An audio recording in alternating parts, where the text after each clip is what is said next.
suppose Razorback is a very 80s product now, isn't it? I mean, that whole coming out of music video thing, which Russell Mulcahy did, is a route that many subsequent directors have taken. But you always get credit for being first. We sort of like turned round, and suddenly Russell was this big deal. I mean, it really was.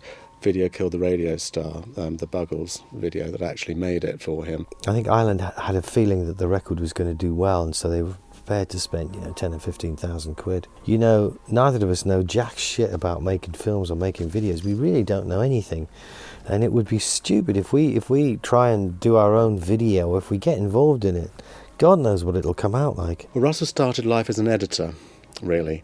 I think he would, and that's one of the reasons he got into rock videos in the first place, was because they wanted somebody to really fast edit. Blue Mountain Films showed us a whole crop of current videos. And there was one video caught our eye. We thought we liked it, and so we said, "Well, can we meet the director of that one?" And that was Russell. And Russell showed up. Of course, he was a baby. Well, and he came up to me and said, "Right, you get this microphone, hold it like this, and when the record starts, as it starts, lean into the spotlight and mime the first 4 lines." It had great visuals with that song. Then suddenly people realised that this new art form had suddenly arrived, and that Russell was like at the vanguard of it. I heard you on the wireless back in '52, and back out of the light. Did that a couple of times. Right, next setup. I thought he did a very good job of it, and I thought the beginning of it was quite iconic. I'm so glad that MTV actually acknowledged that fact, because they were the first persons to give him a Lifetime Achievement Award, and he deserved it, because if it hadn't been for him, MTV would not have existed. The way Razorback came about is probably the reason why I think he would have moved into films anyway. Becoming king of rock video for about 20 minutes was what just happened on the way.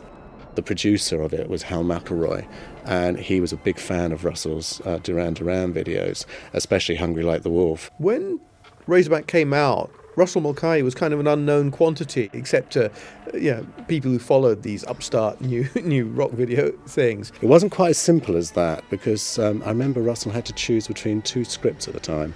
One was Razorback, and the other one was The Last Starfighter. He finally read the Razorback script and said, "Okay, it's a killer pig on the rampage, Jaws on land, but I might as well do this." Of course, Russell, if he was going to choose anything, he was going to choose a horror movie.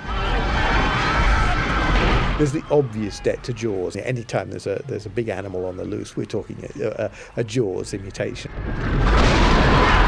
In Australia, there was only one person who specialised in writing horror movies. Well, Everett de Roche, who was one of the best script writers ever, I mean, from an Australian point of view. An American, actually, who moved to Australia to work with Richard Franklin primarily on Patrick and Road Games, and actually did a great film with Colin Eggleston called The Lost Weekend, which is just wonderful. What he did was take Peter Brennan's novel and put, I think the 2 recurring themes are in main Australian cinema, horror cinema, which is like the civilization under a state of moral collapse, and also man's alienation with nature. I think those are the 2 themes that you see running through all of 70s Australian cinema. The vastness of the outback, the threat of nature, but also the sense that Australians, or European descended Australians, don't really belong there. And modern urban people who go out into the country and terrible things happen to them that suggest they shouldn't be there. The reason why the Australian boom happened in the 70s was because the government finally realised they had to do something to help their indigenous industry.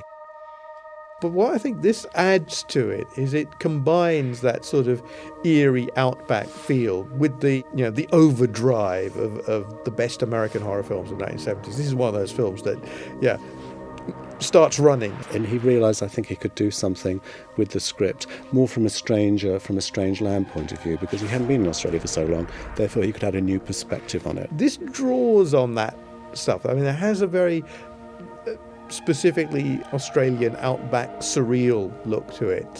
The Mad Max films were doing that sort of thing. One of the problems Russell had with the script was he didn't like some of the characters and the way they were drawn. And I do remember that in the case of the Benny and Dicko characters, they were originally like 35, 40, but he actually wanted those changed. He wanted them made much, much younger. And I know he had a lot of problems trying to get that through, the producer, but in the end he did win. I don't want no part of it. Yeah, but you never want to do anything fun. You could equally say that it's a straw dogs type, inbred yokels torment the guy from the city film.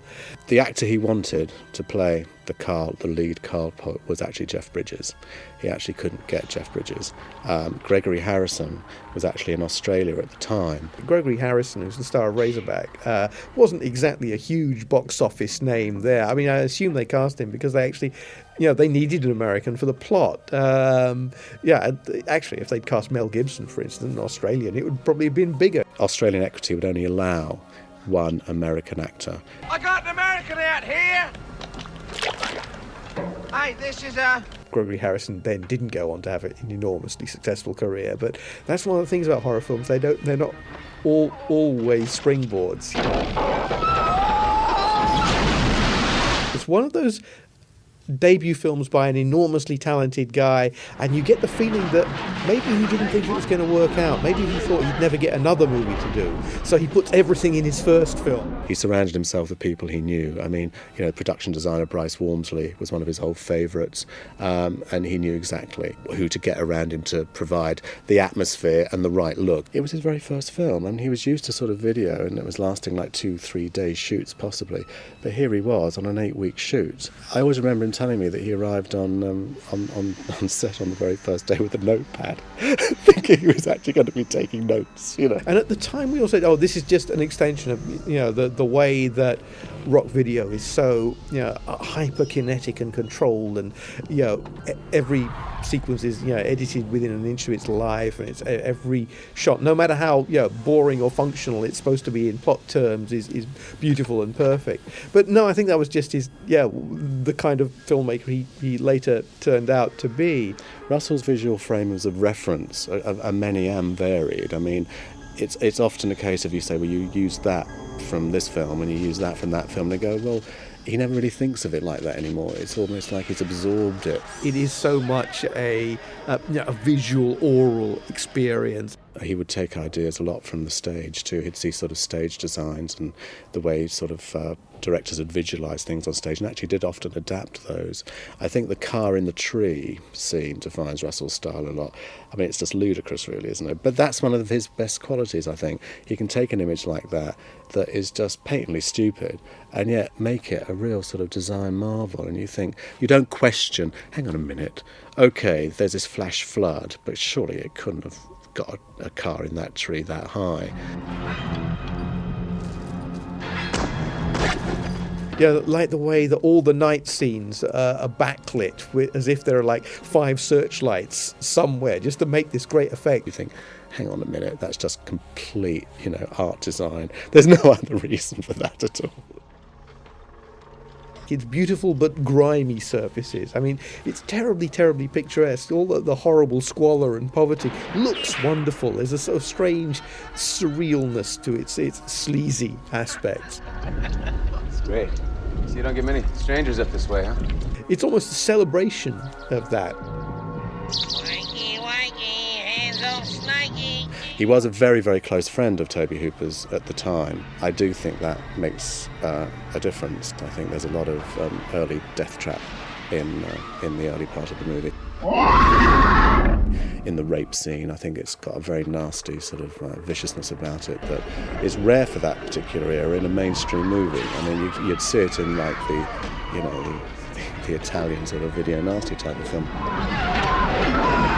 There's Alien in there as well, isn't there? There's Ridley Scott. I mean, along with Ridley Scott, Russell did pioneer the whole shafts of light and the fog effect, which he swore blind he was actually going to keep in check on Razorback, but let's be honest, it's all there. But he had to, I think, in that case, because, I mean, the mechanical bore wasn't exactly fabulous.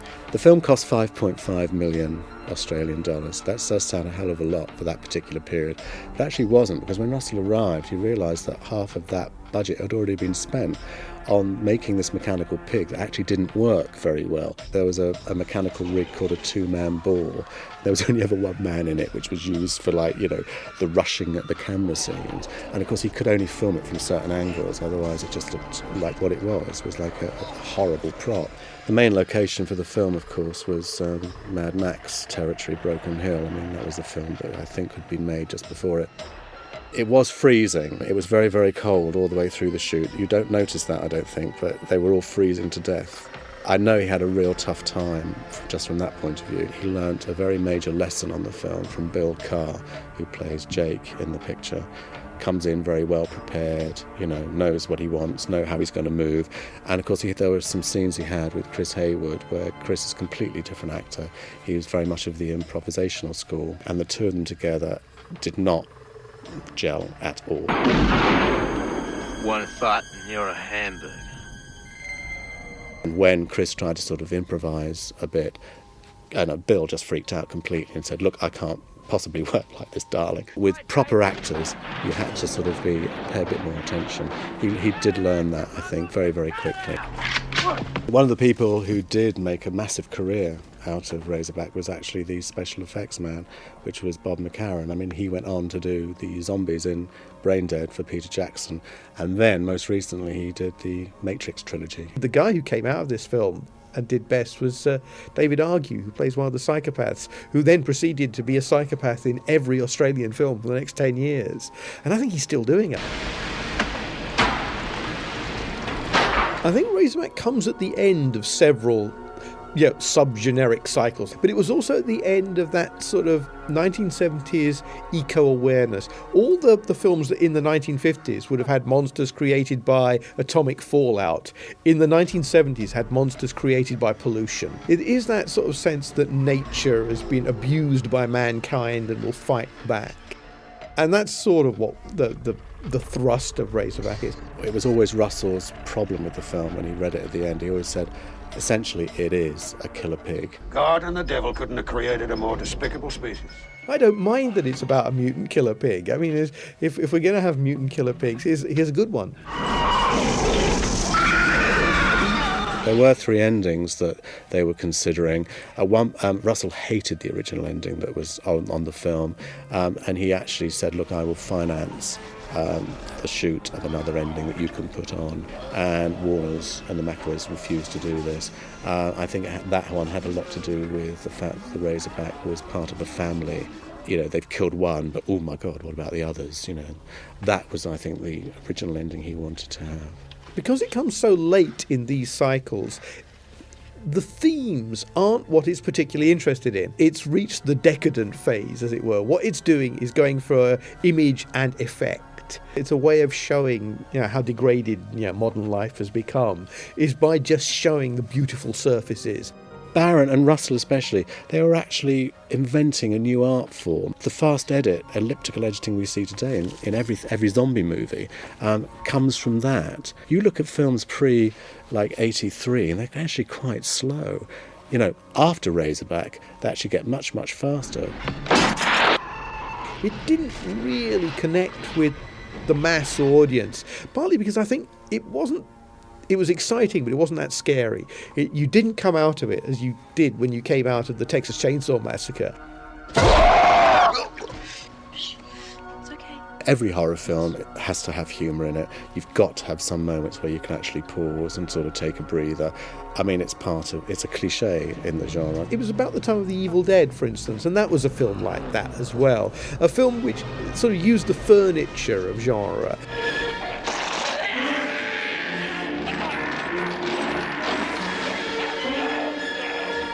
The 2 people who saw it who absolutely loved it were Steven Spielberg, and Tobe Hooper. I mean, Spielberg actually rang him up and told him how much he thought it was, very innovative. Tobe Hooper loved it for all the reasons that you would imagine. And I remember Dino De Laurentiis called him up and asked him to do Silver Bullet, the Stephen King movie. At that point, Russell didn't want to do that because I think he wanted to move on to Highlander at that time. There's always a percentage of being the best in any subgenre, isn't it? And as killer pig movies go, Razorback is it. This is one of the most important debuts for a director since Sam Raimi and The Evil Dead. From a visual point of view, I do think Razorback did set the seal on a lot of what followed in the 80s, and I don't think we would be where we are today if it wasn't for films like that.